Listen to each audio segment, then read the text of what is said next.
one mantra I have for my business is slow down to speed up. And what I mean by that is where do you need to slow down to build the systems, build the process, develop the people? Because if you slow down and really get under the hood of the car, right, and you tweak this and tighten that bolt to step away confidently, because I think most people in their businesses, there's probably just one or two things in their businesses that if they would just slow down to speed up and tighten those right bolts, build the system or process that they could step away confidently Yeah. and be able to disconnect and be more present. Welcome to The Mindful Agent, where real estate success meets health, mindfulness, and personal growth. Join me, Michael Coxen, top performing agent and broker owner of Magenta Real Estate, as I explore the intersection of wellness and business excellence, helping you thrive in both real estate and life. In today's episode, I'm joined by someone who truly embodies what it means to live with purpose. Matt Farnham is a husband, father, entrepreneur, and the leader of Team Farnham based in Henderson, Nevada. He leads one of the top performing teams in all of Las Vegas and is the founder of One Life, a podcast and growing community dedicated to helping agents find harmony between work and life. We talk about what happens when your business takes over your identity, how to recenter your life around what matters most, and what it means to lead with faith in a very noisy industry. We also unpack owning your choices and building a business that serves your purpose, integrating life into work and work into life with no deadlines and no moving goalposts, so you can enjoy your one life to the fullest. If you're someone who's ever struggled to keep work from bleeding into your personal life, or if you wonder if success has to come at the expense of your peace, this conversation is for you. Let's dive in. Well, great.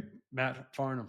Yes, sir. Welcome to The Mindful Agent. Yes, thanks for being here. So yeah, we met, you emailed me to join one of your teachings down at your team in your office in Henderson. Yep. And I was intrigued. I'm like, this guy gets it. You were talking about a concept called One Life. Right. And that piqued my interest. So give us the origin story of you, your team, and what One Life is. Yeah. Holy cow. That's a loaded answer. But so I've been doing this for 20 years, 21 years now, real estate. And, a lot of people, you kind of spend the first however many years in the grind, right? Like building the business. And that's what we did organically, from being your friendly neighborhood realtor to next thing you know, I have a brokerage for 12 years. You know what that's like. Mm-hmm. And then we kind of went the other direction and simplified down to a team. Who's we? See, just organically over time, the team grew. So added a couple staff people. Next thing you know, you need another agent, then another staff person. Next thing you know, you have an office full of people, right? Tell us about day one. Matt Farnham just gets his real estate license. Day one. So day one, the true story is I thought I made a ton of money and played golf every day. So I was in network marketing, like an MLM company here in town, and was making money, started dating my wife, and then stopped making money because we're hanging out, not working. My dad called me up and said, "Hey, Matt, I put $500 in your account and go to real estate school." So I say, "Yes, sir. Go to real estate school." Caddying, golf courses at the same time I'm working at a restaurant. At the same time I'm going to real estate school, like, cool. Just in the grind, but I'm 22 years old and can handle it back then. You've had the energy. Yeah, for sure. But yeah, man, got in real estate 2004 and never looked back. God's been good, man. We've been blessed and seen the highs and the lows. I don't think I've seen a normal market in Las Vegas in 21 years. So you know what that's like. What year did you start? 2011. 11. Okay. So yeah, I got in 2004 is when the market was skyrocketing up. Mm-hmm. Realtors were going to Home Depot, waiting in the aisles of people picking up the for sale signs saying, "Hey, I have a buyer for your home." Like that was the type of stuff going on when I got my license. Wow.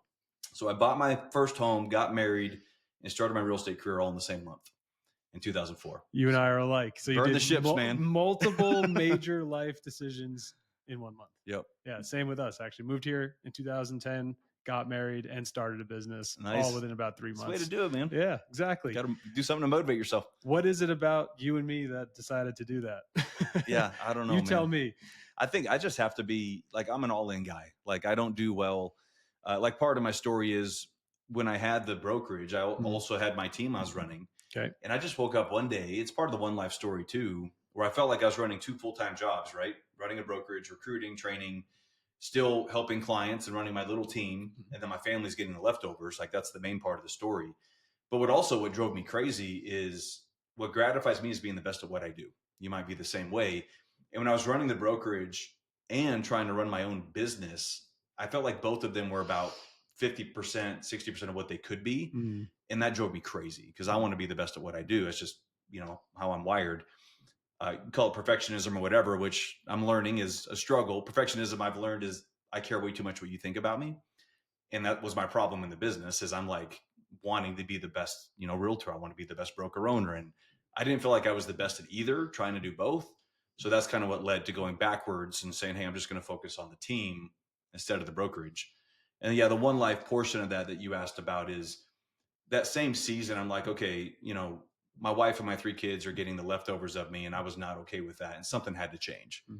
So part of that was kind of going the direction towards the team instead of the brokerage. But it really led me down this path of just, the people you're listening to, what are you reading? Who are you hanging out with? What seminars are you going to? And everything I was immersing myself with was really this hunger of finding that harmony between work and life. So was there some like incident you could point to, a smoking gun, that you realized being the broker, being the owner, being the agent, being the team leader and husband and father, like, was there that moment that you're like, I can't do this?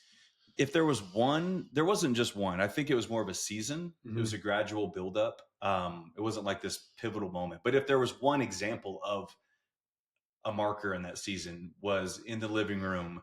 My daughter was apparently talking to me. I'm on the couch on my phone, probably. I don't know if I'm reading an email, stressed about something. I don't know what I was doing. And after a few minutes, my wife's like, Matt, like, Mia's been talking to you for like the last 5 minutes. You didn't look up once. And I was just like, dude, I'm not present. Like I had done some things to get in proximity, like you start to grow a team and you have some administrative help and leverage with, buyer's agents or whatever, what that's like. I got in proximity, but I wasn't present. And it's because I was still had way too much on my plate. Didn't have the business structured the right way to be able to step away confidently. And I think it was just this constant tension of I'm underperforming my potential, like in every aspect, but specifically that's why I was not present at home, is because I always felt like I should be doing more at work. But we could go so deep on that. But for me, one thing I've really worked through in the last few years is this, the world programs us this comparison, performance, perfectionism world that we're in. Mm-hmm. And I struggle with that. That's just my wiring, is like, I care way too much what you think about me, what anybody thinks about me. Is everybody happy? Are they pleased? Am I getting the attention? And like, it's just something at the core of me I struggle with. So it's been very difficult for me to not feel guilty being at home. Mm-hmm. I'm trying to be a present husband and father, but I'm feeling guilty because I'm underperforming at work. If I'm at work, I feel guilty because I'm not a present husband and father. Like it's this constant tension. Yeah. And I think that's a tension everyone can relate to totally. In your shoes, with the family or without, of just personal and work life. Yeah. And the whole work-life balance thing that we're supposed to do. Mm-hmm. I think you and I choose a different phrase, work-life harmony. Totally. Yeah. Like how would you advise anyone if they're feeling that pressure to be a good family person and to be a good agent? Mm-hmm. Like, what have you learned when you've made your transition? Give us 1 or 2 tips. Yeah, I think there's multiple components to it, but I think from the business perspective, one mantra I have for my business is slow down to speed up. And what I mean by that is where do you need to slow down to build the systems, build the process, develop the people? Because if you slow down and really get under the hood of the car, right, and you tweak this and tighten that bolt, to step away confidently. Because I think most people in their businesses, there's probably just 1 or 2 things in their businesses that if they would just slow down to speed up and tighten those right bolts, build the system or process, that they could step away confidently. Yeah. And be able to disconnect and be more present. And let things take care of themselves. Yeah. I like the phrase that slow is smooth and smooth is fast. Totally. That one, wrap my head around that one. Yeah. And really think, like, if I slow down and do it really well, it speeds up from there. 100%. Perfect. I don't have to redo anything. I don't get questions back maybe from clients. If I can get ahead of the questions and answer them. And those are systems. Yep. This is quite often, I would say in a way, like a repeatable system to buy and sell, help people buy and sell real estate. Yeah. Every single deal is absolutely unique, but also very much the same. Yeah. So we have that. And most businesses can systemize. Totally. I have been able to help so many friends that own other businesses, and you realize how transferable, some of the things we build are. One of the mantras for our business that we run is I say the phone rings for new business only. Now, are we perfect at that? No. Are we really good at it compared to most? Yes. And the goal for us is like, if a client has to call me and say, hey, Matt, what's going on with blank? my home sale, the escrow process on a purchase, whatever it is, we've already lost the game if they have to ask. Mm-hmm. But the problem is most agents, they're putting out fires all night long and all weekend on their heels, like playing defense, because they haven't gotten ahead of it, to your point. But if we can slow down, speed up, work on significant things and get ahead of it, well, now, number one, it's a better experience for the client, but it's a better experience in harmony for me and my staff and my agents, because we're not dealing with the gotta minutes all night long. Yep. Because we're already ahead of it, right? So that's something we put a lot of work in on the business side. And on the personal side, what I would say to that is, at some point, you just have to make choices and you have to own them. And that sounds so simple, but it took a mentor speaking into my life on that, where I was having a little pity party one day. Just to say, man, Michael, like, I'm feeling guilty when I'm at home because I should be doing more. I'm feeling guilty when I'm at work. And he's like, Matt, when are you going to own your choices? I'm like, what do you mean by that? And he's like, you're making some really good choices for your family, for your values. And, there's no right answer for anybody, by the way. It's what's right for each individual person on these things. But he's like, man, you're making some really good choices. Why don't you just own those and be proud of them? And I was like, dang, like that sounds simple, but it wasn't simple. Like, were you feeling guilty for choices you made? 100%. Yeah. Again, if I'm at home crushing it with my wife and kids, awesome. But I'm still looking at the MLS data and I'm like, come on, man, I should be out selling Michael. Like, and that's a choice. Totally. Yeah. But it's that tension. It's that constant. And I think some of it's healthy. Like, it's healthy to be ambitious and aspirational and want to be the best of our potential, but at what cost? You know what I mean? At one point on my board for years ago, I used to say level 10, live with the results. And it was just a silly way I would remind myself that, hey, I'm going to give level 10 effort and give the best I can within the time I'm willing to give it. But at some point, I got to just live with the results I have in the time I'm willing to give it, because it's not going to be at the expense of who and what matters most to me. Yeah. You hear the old adage, nobody on their deathbed wishes they would have sold another house, right? They wish they would have had more focused, uninterrupted moments with those that matter most to them. When you said the level 10, and deal with the results, I kind of went a different direction in my head, because if you are always operating at level 10, there's going to be results, but some of those results might be negative. It's great. Lack of health, lack of drive, right? Lack of energy, right? So you can't always operate at level 10, right? And I think that's a myth that we have to overcome. In order to be at level 10 the most, you got to scale back to level 1 and 2 sometimes. Yeah. I haven't heard it said that way, but that's really good imagery. You know what I mean?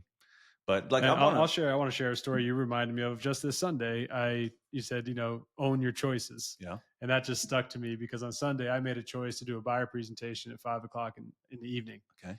And Sunday morning, I wake up, do my normal thing, go to the gym. I'm at family breakfast, but I'll tell you what, I wasn't at family breakfast because I was like, man, I got that call at 5. Yeah. I'm competing. I got to get ready. I got to get sharp. Got to get my stats all day. My wife and I ran errands. We went to Star Nursery for plants, and I'm like thinking about this appointment. Yeah. And I was ticked off at myself for making that decision that ruined my day. Because when I made it, I go, that's fine. I'll break the rule if I don't work on Sundays. Yep. And I guarantee the result would have been the same if I talked to this person Monday morning. Yeah.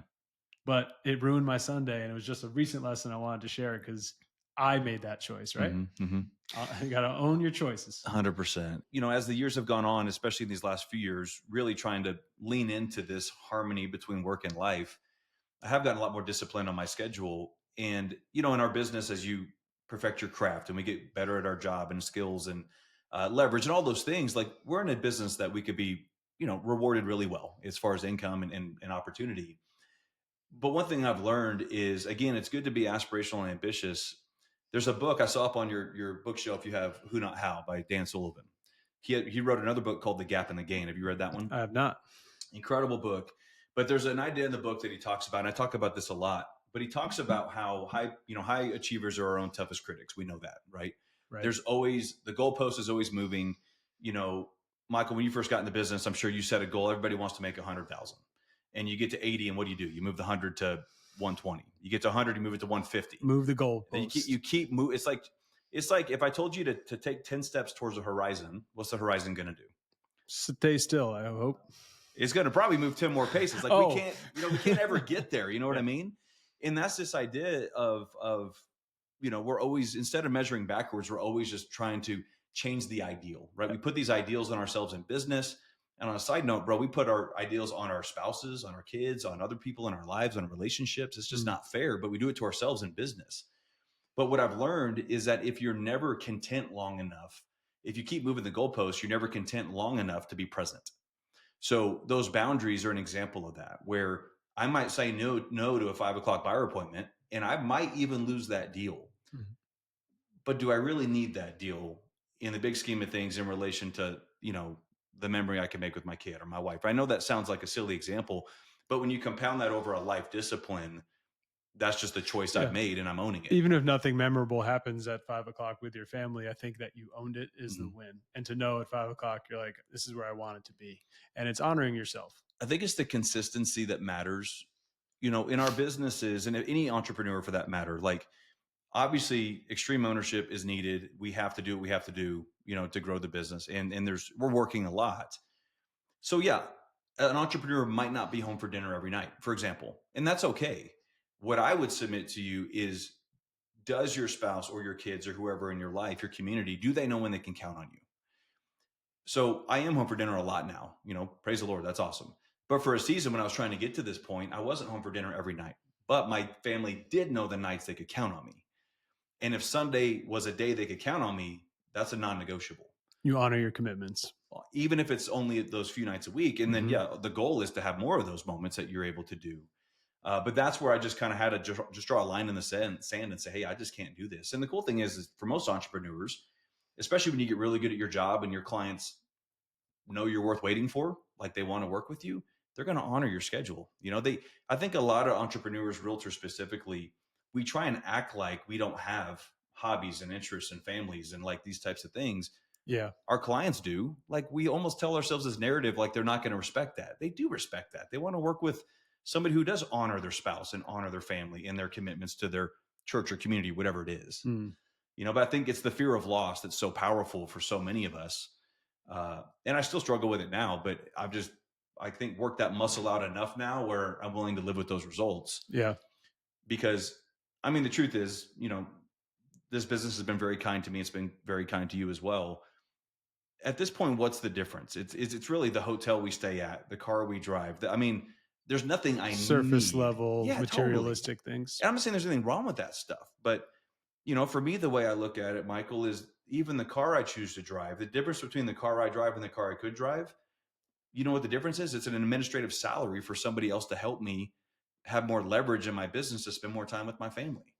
You know what I mean? It's all perspective and choices. And that sounds as a greater risk. You owe a person a living for a car, for that small reward to have a better car, not even a car. Right. So you got to measure that, right? Totally. What's going to cost me? What's the risk I take on my life, my health, and my business and my pocket in order to achieve this thing I don't need?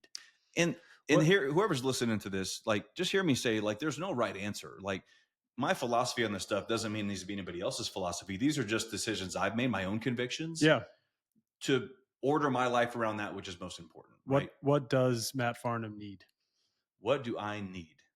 I do need to feel like I'm stewarding my gifting and the opportunities in front of me. So I do have that burden where I don't like flippantly say, okay, I've arrived at any point, because that's not the case. Like, one thing that, get a little spiritual on you, but there's a story in the Bible that really just challenges me and inspires me, and it's the parable of the talents. So in the Bible, there's a master and he goes away and he gives his talents to 3 different servants. He gives 1 5, 1 2, and 1 1. Well, the one with 5 turns it into 10. The one with 2 turns it into 4. They invested it. They had a return on his investment. The one with 1 buried it. He comes back and says, hey, wicked and lazy servant, give me that talent. I'm giving it to the one with 5 that turned into 10. Sorry to ramble on, but my point is I want to be one that turns 5 into 10. Like, I do have that burden. So I do need that. I want to work hard. I think we honor the Lord with our hard work. I think I honor myself, my family with hard work. But the Bible also says, don't wear yourself out getting rich. Like, there's tension points to all this stuff. So if I'm doing all that at the expense of who and what matters most to me, which is my wife, my family, and other interests and obligations I feel like God's put on my heart to lean into, it's both and. I think a lot of people say it's an either or life. Like, hey, they choose between the marriage and the career, the kids and the career. That, like, no, I think we can have it all. But to your point, the level 10 example, it might be 7s across the board. I don't know if that analogy makes sense, but you can't have it all all the time. All the time. You know what I mean? Yeah. Tell me about a time when you feel like maybe you did reach that point of how am I juggling all of this? Like even after you made all these pivots in life, like you're now used to this lifestyle. You've got your schedule, you've got your systems. Tell us Yeah. like a breaking moment there and how did you recover from it? Or do you have it fully figured out? No, I don't have it fully figured out. And you know what? I don't know that I have an exact example for you, but I will say that it's not all kumbaya, where when people hear me talk a lot, I'm talking about this elusive harmony between work and life. And it's easy to come off as if like I've arrived because I haven't. But there's times that the opposite's true too, where I am spending a lot of time with my family and it's amazing, or pouring into things that aren't necessarily bringing in revenue, like the One Life stuff I'm working on, that community. I'm doing a retreat in the fall. It's going to be a marriage and business retreat that I'm super stoked about. But the problem is I do wake up sometimes like, okay, I've gotten a little bit too comfortable over here. I need to be a present leader in my company. Hmm. And but you usually learn that the hard way, because you're like, oh, there's some cogs in the wheel here that it's because I haven't been in it as focused as I should be. Yeah.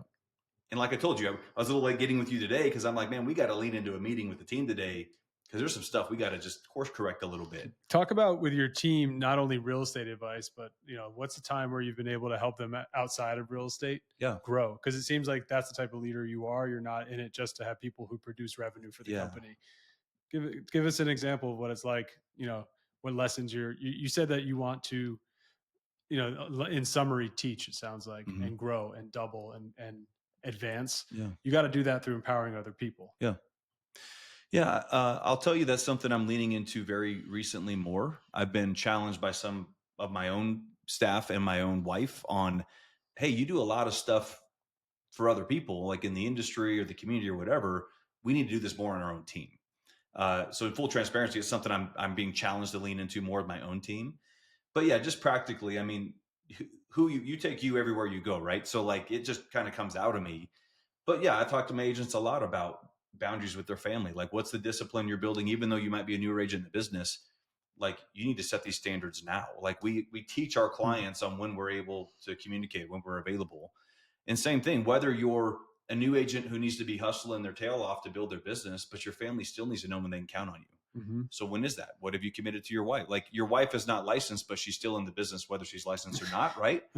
Have you and your wife sat down? Have you had some one-on-one time to say, hey, this is what I need your support and understanding as we are in this season of building, but here's what I promise you. Here's where you can count on me. So those types of conversations do happen regularly on the team.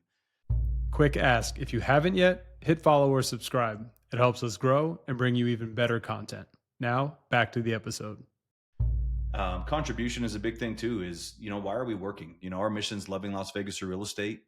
So loving Las Vegas through real estate. Through real estate. And that's a big part of One Life too, Michael, where, in my life, man, I feel like I'm just rambling. Sorry. I get excited, dude. You're fine. So in my life, part of this One Life journey was, I felt like, and I'm sure many can relate, this idea of spinning plates, right? Man, I got my career, I got my marriage, I got my kids, my community, my church, my contribution, philanthropy, whatever, all these things. It's like compartmentalizing your life into all these areas. Yeah. And part of my story is, and some of that's faith and purpose and business, all these things. Part of my story is this journey that I feel like I really went on with the Lord, spending time in the Word with mentors, the books I'm reading, and some of that. I shared some of that with you already. But this journey that God took me on was, man, you got to blur the lines. Like, you're trying to compartmentalize all these things, and blurring the lines. What I mean is this one life, this collision of these worlds together, where it's not my faith over here, my marriage here, my business here. It's my faith, my purpose, my marriage, my family lived out through the business. And Love what that looked like for me practically is, a couple of years ago, I'm like, you know what, we're going to rebrand the whole thing. Like, we're loving Las Vegas through real estate. So now it's no longer my wife, Leslie, and I, it's no longer Matt and Leslie giving money to the Hub Las Vegas or to Hope for the City or to some other initiative or an orphanage that we love to support in Guatemala, for example. But it's no longer Matt and Leslie doing this.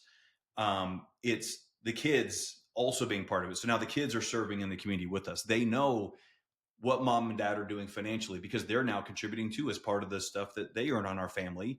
They're now being taught how to invest into the most vulnerable in our city. Or we took them to Guatemala to see what we support instead of just mom and dad doing it.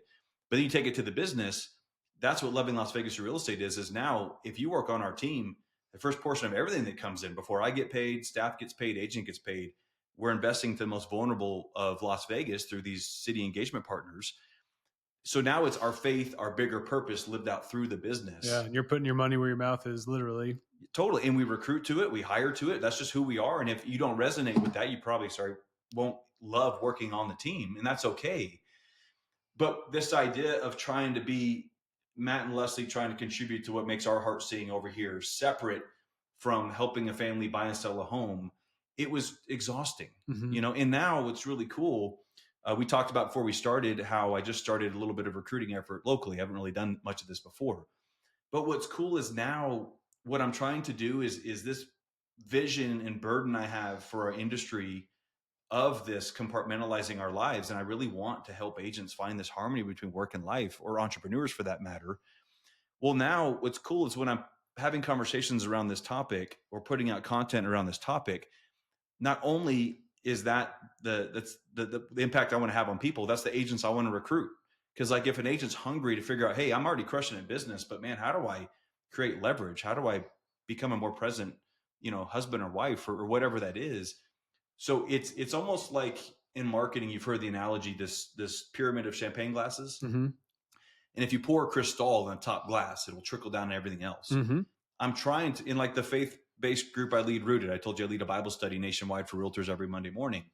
But like everything at the end of the day, it's this whole idea of one life. And as that kind of repurposes down, it flows into Rooted, this faith-based thing I do. It flows into the way we recruit. It flows into the way we love our city through real estate. Like it's all one. It's a good visual. But for years, man, it was like all these spinning plates, and it was just exhausting. Yeah. You realize, I mean, you're a man of faith, obviously, and I want to get into that a little bit more, but you think, what was I put on earth here to do? And I don't think, God or the higher power intended for you to have multiple small fractured lives. No. You were given one life. Yeah. And that's work, that's play, that's love, family. The whole thing is one life. You know what? We separate it too much. We totally do. So I coach with Tom Ferry. A lot of realtors will listen to this, I'm sure. I've coached with Tom for years, and I've heard him say the same spiel multiple times. And he always would say, it comes from a mentor of his, but he would say, hey, here's the 5 questions. And the first 2 questions I'll talk about, what's your purpose? And that can be different for everybody. I know my purpose is, I've been clear on my purpose. And that comes from my faith, what I'm rooted in, and making that known to my kids and other people. But the second question he would ask, and it would drive me crazy, what are your God-given talents? And I'm like, I don't know, selling real estate? Like selling real estate is not a God-given talent, right? It's not a unique ability. Yeah. And I'm like, okay, I'm good at real estate because I love people. I'm interested in real estate. I'm competitive. So naturally it's a good industry. Right. But selling real estate only started 100 years ago, 150 years ago. Right. So yeah. It's not a God-given talent. Right. So I started to get part of this one life journey is I got really hungry to say, what is that? I don't know what my God-given talents are. So through spending time in the Word and talking to friends and seeking counsel, and I got really clear on what that is. And now the next step is leaning into that, right? So what is it? Leadership, encouragement, and communication. Right on. Yeah, those are the 3 things. And how do I leverage my leadership capability, my gift of communication, and the ability to encourage others? How do I want every listener to note how quickly and confidently you just answered that question. Oh, yeah. Like you answer what your God-given talents are like that. Yeah. I know you believe it. I do. You did not hesitate. And that goes to one life, Michael, because again, that is leaning into how I recruit, how I train agents, how I public speak or whatever. It's using those giftings, but it's through loving Las Vegas or real estate. And this one life podcast I'm launching, like use this gifting to get the message out there. How did faith enter your life? Born into it? Found it in the later years? Yeah, born into it. I'm a PK. So for those who don't know, it's a pastor's kid. So my dad was actually, I grew up in a Christian home. My dad moved to Vegas because he's in the gaming industry. So he was a big vice president of sales for some of the big gaming companies in town. But when I was in high school, he surrendered to full-time, what he would say the call in his life for full-time ministry, became a pastor. He always joked, he's like, man, he took a 1/6 salary cut when he did that. Ouch. So in the 90s, he was making, probably $200,000 to $300,000 a year salary in 90. That's a huge salary. Big. Like he was a baller back then. Mm-hmm. But he took a 1/6 salary cut to become a pastor. And he used to say, hey, Matt, the pay isn't as much, but the benefits are out of this world, was the joke. But no, I grew up in a Christian home. And then, of course, my faith became my own when I was young. Just, I surrendered my life to Christ and have just been discipled and grown since then. But at the end of the day, man, that's the root of everything, So like you have a speaker guide that you send out to your guests, of course, right? But as I was looking at some of those questions, like so many of them come back to like, I'm just rooted in that faith and foundation.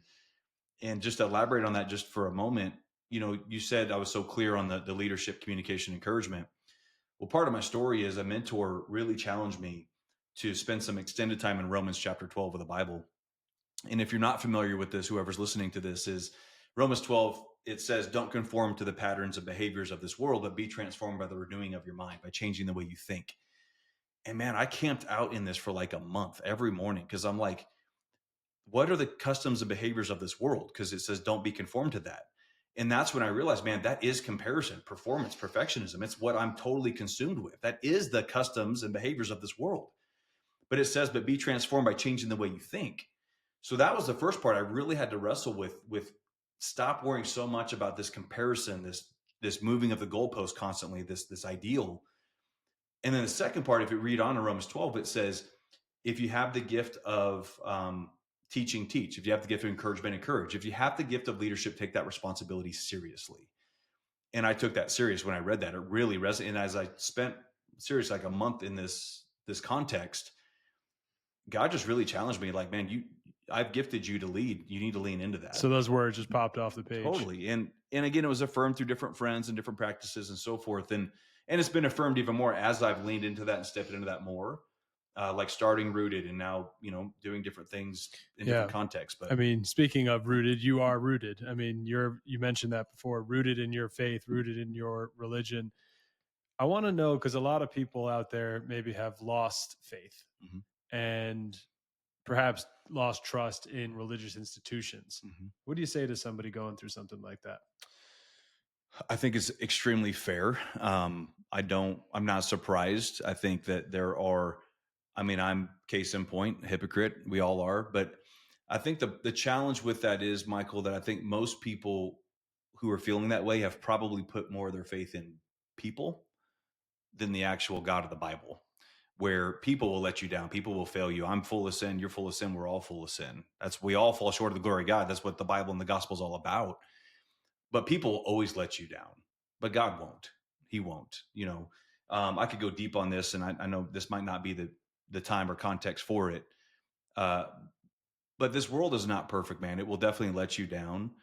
And there's reading a book right now, a shout out for a book I'll recommend to anybody. It's called The Benefit of the Doubt by Craig Rochelle. It's an incredible book. He's the pastor of Life Church. He's got the best leadership podcast out there on the market.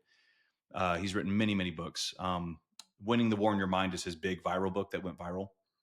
But he talks about in this book that, why do bad things happen to good people is a question we all ask. And that's usually the root of why people get discouraged or get upset, right?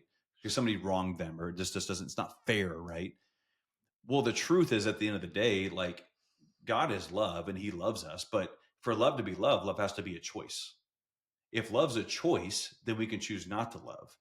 Well, if we can choose not to love, well, this kind of, transitions into this idea of good decisions, bad decisions, repercussions of bad decisions. Now you have good and evil. So if love's really going to be a choice, and if it's not, then it's not love. I can't love you if you make me love you. That's not love, right? Well, this trickles all the way down to this imperfect world, the fall of man, sin entering the world. Well, because of all that, the side effect is, unfortunately, there's crappy things and crappy people in the world that do things that hurt us. Even within institutions, religious 100%. Institutions, those are people ran institutions. It's made up of humans, and so that's what I would just really encourage and challenge anybody to really reflect on why they feel that way. And unfortunately, it's going to come down to people. I'm not going to try to get into a biblical quote with you because you're going to whip my butt, but let he who is without sin cast the first stone. Totally. And to, chastise people, even if they wear the cloth. Maybe, look at yourself sometimes too, to chastise anyone. Take the plank out of your own eye before you take the plank out before you even point out the speck in your brother's eye, right? Sure. That's very good advice, and something I think we need to be more open to everybody, and because faith has a very common denominator, and it's a really powerful thing through thick and thin, not just selling houses, but dealing with life. Man. I feel like the real root. So like the One Life community that I'm I'm starting to build and I'm really excited about. It's not a Christian community. It's not going to be. But I'm also not shy about what I believe the foundation is built on to truly find that harmony in life. Yeah. I feel like people will just be reeling, trying to fill that hole with something else. I think you make huge. I mean, I think there's handles and tools and philosophy that we can adopt to really make huge strides in that area. But to ultimately find rest and contentment and fulfillment and all those things, for me, I believe it's that's the foundation and it's rooted in that. So that'll be the underlying theme through a lot of the stuff that I'm building. But it's there's still definitely value and things you can learn outside of that for sure. Right? Yeah. Yeah, that's great. Back to like your day-to-day life. One of my favorite things are people's like morning routines. Yeah. And I don't know, describe a typical day from when you open your eyes to when you lay them back asleep at night. Tell us what a day in the life of Matt Farnham Sure. looks like. I love my morning routine. So I love talking about this. And it's not anything rocket science. Like, have you read Miracle Morning? Yeah. Yeah. So it's probably up on the shelf somewhere. It's a great book. So it's kind of, a lot of the lines of what you read in that book. Yep. But for me, one thing I love about being human is that we get to choose our first thought. If you think about that, like it's pretty unique. Like when we wake up and your eyes open, your feet hit the ground, like we literally get to choose our first thought. Mm-hmm. So I try to be intentional to choose my first thought in gratitude. So one of the first things I do is literally hit the floor. And as I'm walking to the restroom to brush my teeth or whatever, I'm literally just trying to practice gratitude in that moment. The next thing I do, and this is literally routine for me, as I walk down the hallway, my kids are all still like, time to start getting them up for bed or whatever. I pray over each of their rooms. Not every morning, but most mornings. Just pray, for them, their protection, whatever blessing over their life. I pray for their future spouses. I pray for the marriages of their future spouses' parents, because all that stuff is eventually my family. You know what I mean? Going deep. I do, man. Then I come back, I pray over my wife in her room because she's still laying in bed. Then I'll go down, I do my gratitudes. So I could show you, I'm actually proud of it, but I've done 10 gratitudes a day every single morning for quite a while now. And I have about 10 accountability partners I do this with across the country. So I do 10 gratitudes every single day. And by the way, I do 10, not 3. 3 is easy. 10, you got to sit for a minute. But it really does impact your life because, man, there's so much to be grateful for. And you might just be grateful for the landscaper who just, did your yard because you didn't have to do it, right? There's so many things we should be grateful for. And it's so powerful, man. The science behind it, that, but it affects our lives. And then I help the kids, do breakfast and get out the door. I'm finally out of the season of taking them to school. Okay. As we're getting older. And then from there, I'll go into what I call my God time. I read my Bible, I'll journal, do that thing. I'll get a workout in. A lot of times I'm a Peloton bike rider. You're a real bike rider, right? Yeah. And a Peloton. Okay, Yep. Cool. Yep. I love my Peloton. If the weather's nice, I'll go for a walk or, whatever, or outdoor bike ride if I have time. And then usually, it's getting to the office and then getting the day started. So that's the morning routine. And then the evening is pretty simple, but I just always look at the calendar for the next day, get my mindset. And then this is huge. When I lay down my pillow, it's a Dan Sullivan thing. I can't remember which book. I think it's The Gap in the Gain. But I lay my head down at night and I think of 3 wins for the day. And I try and do that just consistently, just to end on positive focus, right? Like there's always, and days are stressful in our industry. And sometimes you lay there for 2 minutes before you come up with 1. And you get 2. And next thing you know, you're in like 7 or 8 because it's just, our lives are so good. But we focus on the 10% bad that happened today. Yeah. But it's just so healthy to make yourself reflect. And I don't know, I'm convinced it helps the way I sleep and the way I wake up the next day. It does. So it gives yourself perspective. Yeah, I try and do that. It's a way to bookend the day, like you're starting off with gratitude, which of course is number one. And I think it's funny. I was thinking to myself, I get out of bed and I always look up and say, thank you. But the first thought is usually something else. And I have to remind myself. Yeah. First thought is, I slept funny at my shoulder or whatever. Well, now wait, stop. Thank you. Now that I'm 43, I am like a new sore every day. I'm like, what the heck? But I do want to say something real quick because I had a text message yesterday from one of my gratitude buddies. One of my gratitudes was something about, the good stuff going on. And like, it's a busy week, productive, a lot of exciting things. And he wrote back, he said something to the effect of like, man, how do you still do this after 21 years, And I just wrote him back like, dude, yesterday I got my butt kicked. It was just a crappy day. Like we all have those in our businesses, just being vulnerable. It was a really rough day. And I wrote him back that night. And the way I answered that night was much different than I would have if I wrote him back in the morning. Cause after I got my butt kicked and like, dude, don't buy in the highlight reel. Like I buy into the highlight reel all the time, this comparison. I don't have this figured out, man. I have really rough days. But these disciplines of gratitude, morning routine, positive focus at night, praying over my family, like I don't do them every morning, but the discipline and the consistency makes all the difference in the world of bouncing back from the crappy day. Yeah, it reminds you what it's all about. Your family, your kids, your home, your Right. bed, your life. Like that's what it's all about. Totally. Yeah, the losses are whatever. Yeah. Life's not about that. And I Yeah. think one thing to be grateful for is the opportunity to lose. That's a good perspective. You know, It's hard to have that perspective sometimes. just say you competed for a listing appointment against 3 other agents. So there's Yeah. 4 of you competing. Well, maybe next time nobody's asking you to compete. Yeah. So just the fact that you were able to, be in the ring. True. I heard a great analogy from somebody recently about expectations in sales. My neighbors were over, and she, her first sale, she signed up in summary. Second sale, she didn't get and was upset. And her boss was like, "This is like baseball.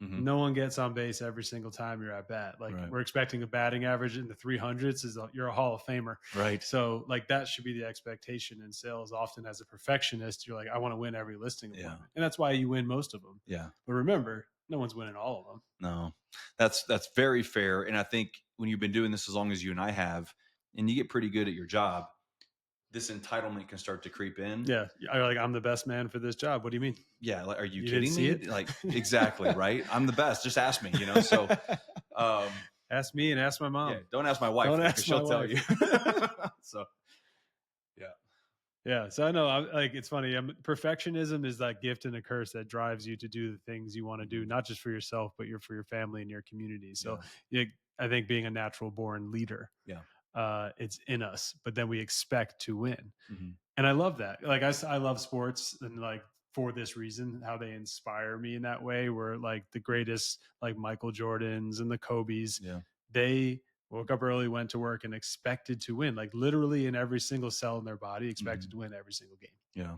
And that's why they won so many games. And I've thought about the same thing. And I think what I've been challenging myself about is when I look at a Michael Jordan or a Tom Brady, for example, I've never been a Pats fan or a Tom Brady fan. Yeah, I'm a New York Jets fan, so tread lightly. Oh man. But bro, something about, it's one thing to get on top, but to stay on top. Yeah. And you look at somebody like Tom Brady or LeBron, right? The way they take care of their body, they invest into their whole life. Like this entitlement thing, like, who am I to ever think I've arrived and I don't have to show up today just like I showed up 20 years ago? Because if they have to do it, then obviously we have to do it. For sure. But it's not for the faint of heart, man. You mentioned walks is kind of your fitness routine, your daily walk in the morning. Bike rides. I'm just active. And the Peloton. Yeah. So do your kids and family go out together? You guys, what's family time like? Yeah, family time is different for all the kids. One thing I try and do is carve out one-on-one time with each kid. I have 3 kids. They're all into different stuff. So I try and find that kind of way to connect with each of them. So of course, between video games, and now what's fun actually is they're 16, 15, and 12. And they're finally at the point where like, we're starting to put them to work, but in a fun way. Like they're creating, we talked about some of that recruiting stuff, but if you saw any of the Instagram stories I've been posting with little one-liners to try and create curiosity, right? My kids create all those. They worked with AI. I gave them some kind of a roadmap to follow. My son now edits all of our videos. So now him and I are getting to interact with a lot of the reels that we're posting. He's the one editing them.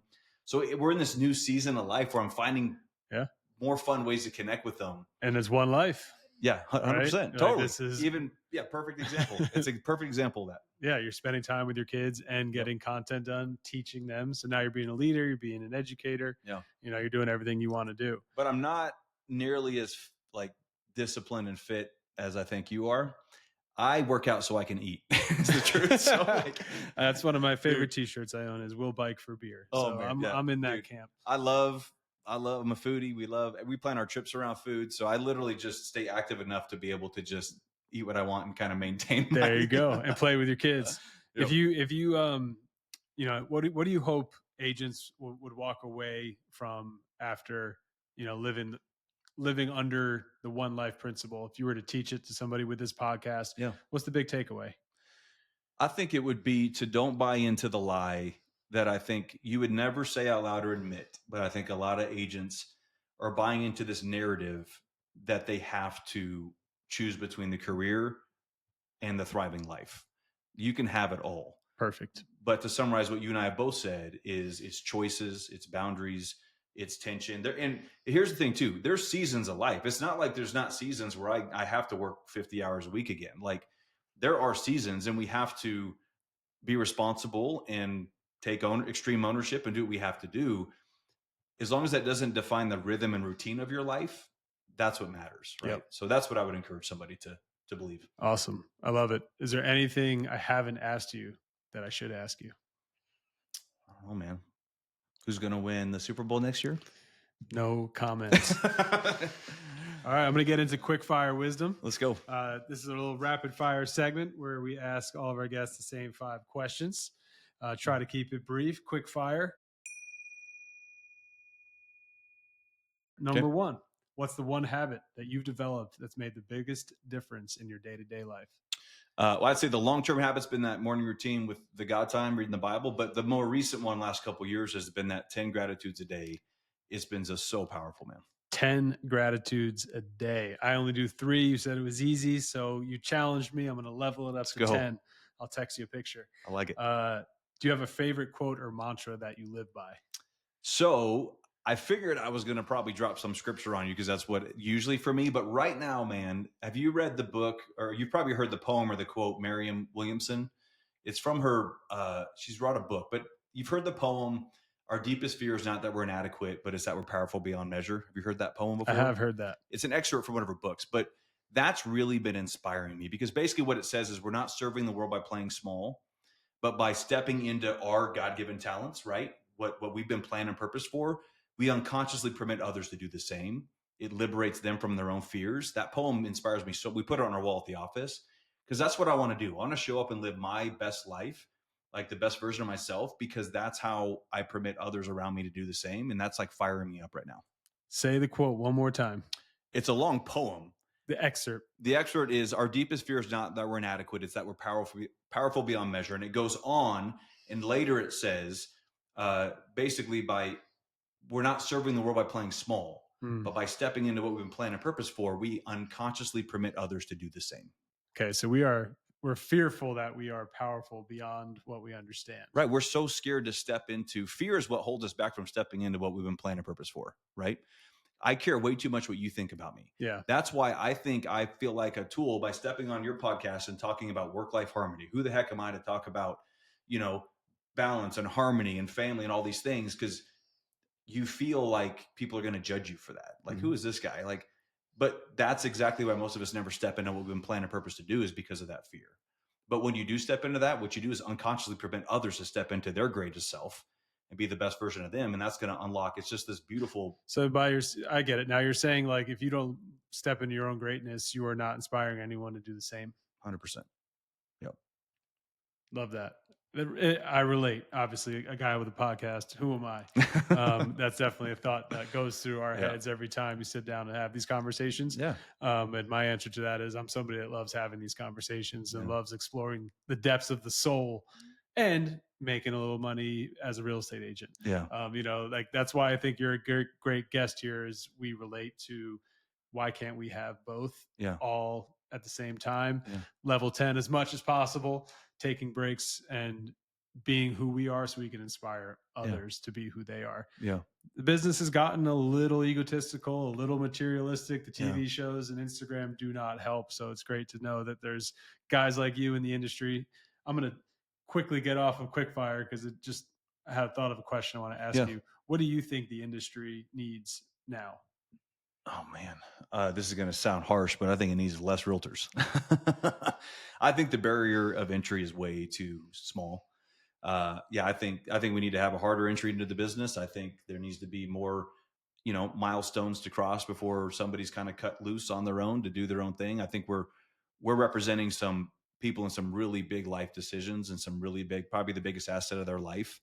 And some of the stuff that I see come through, it's tough in our job because we have fiduciary. We can't do the other person's job and protect the other client. But man, it's so painful to see some of these things sometimes.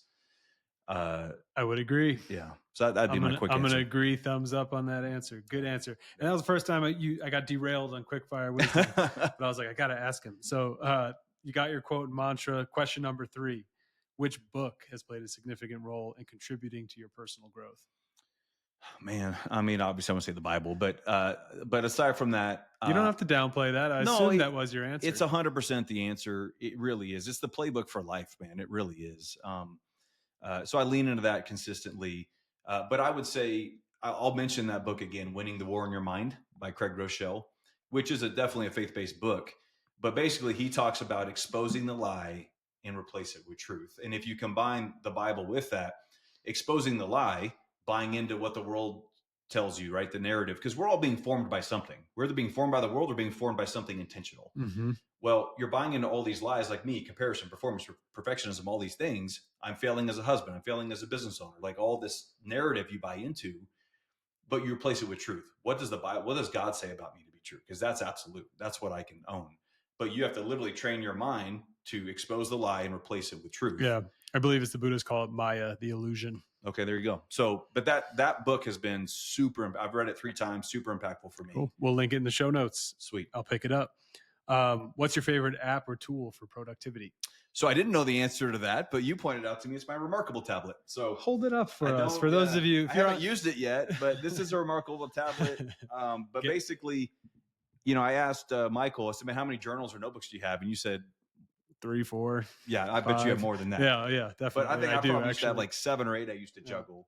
But the Remarkable tablet, it's literally like I probably have 50, if not 100 notebooks in this one tablet. But there's no apps, there's no clock, you're fully present. But my whole life is in this thing. And it's lightweight. It's remarkable. It's remarkable. Might have to check that one out. And last question, what's your go-to way to unwind after a long day? My go-to way to unwind, it's different. It's really, what can I get a kid to do with me? Can I beg him to play? Because I'm the active guy. I'm the one who loves sports. So I got to somehow convince somebody to play ping pong with me, throw a football with me, ride a bike with me. But if I can do something active like that after work, like that's how I release. Cool. You're the fun dad. Or watch a game I recorded, like a Golden Knights game or Chiefs game or something. But nice. Yeah. Chiefs okay. Kingdom. They got a chance every year. Well, thanks for coming on the podcast, man. It's been a pleasure. Yep. Hey, do you care if I share one more thing? Not at all. Okay. There it is. You said it a moment ago, and I just want to leave people with this. This is one thing I've really been challenging myself on, is when people want to say, hey, I really want to start finding this elusive balance between work and life. I think the number one thing that I've done wrong for so long is I've given myself a deadline. Like, okay, I got to retire when I'm 60 or 65 or whatever that is. But the problem is, if we would just remove the deadlines on ourselves as realtors and entrepreneurs, if there's no deadline, then we actually allow ourselves to slow down and be present and actually enjoy the journey. The joy is in the journey, right? But when we tell ourselves, we buy into what the world says, hey, you got to work until you're 65 and you retire. Man, I want to build a life that I don't want to retire from. And if you think about one life, Michael, man, if you got a life that's full of faith and purpose and meaning and all those things, your family, your marriage fleshed out through your business, why would you ever want to retire from that? And if you don't want to retire from it, well, then now you can remove the deadlines, and it allows you to just be present along the way. Doesn't have to be done tomorrow. Yeah, we still want to be aspirational and grow and 1% better every day.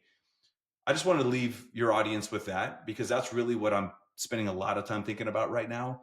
Because I think that's what causes a lot of my frustration and anxiety, is these unnecessary pressures that I put on myself. You know what I mean? I can relate. Yeah. I'm glad you brought that up, because I'm going to remember that one too. I need to stop putting deadlines on myself and just live this life. Yeah. There's no finish line. Right. Stop moving the goalposts. Right. Enjoy it. Great way to wrap it up, man. Cool, man. Thank you. Yeah. Thanks for having me. Let's take a moment now to get grounded. Whether you're driving between showings or winding down after a long day, wherever you are, I invite you to take a deep breath in through your nose and let it out slowly through your mouth. Take another deep breath, feeling the weight of the air in your lungs, and release. Now reflect for a moment on what Matt shared with us.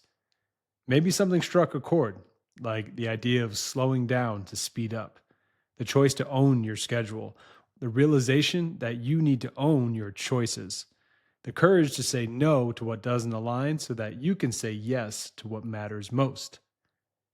Where in life have you been moving too fast? What do you need to do to let go to be more present with your family, your clients, or yourself? And lastly, can you honor the season that you're in? And whatever that answer is, just breathe in. Awareness, no judgment. Know that the path to harmony has no ending, and it doesn't require perfection. It simply asks for presence. As Matt reminds us, you only get one life. Make it count. Thanks for listening. Be well, and I'll see you in the next episode. Thanks for joining me on this journey today. I'm Michael Coxen, and this is The Mindful Agent. Join me next time as we continue to explore the intersection of real estate, health, and mindfulness. Looking to grow your real estate career? At Magenta Real Estate, we put you first. Our entire business is built around your well-being and your success. With 100% commission, powerful marketing tools, and a supportive community that truly cares. Success starts within. Visit joinmagenta.realestate today.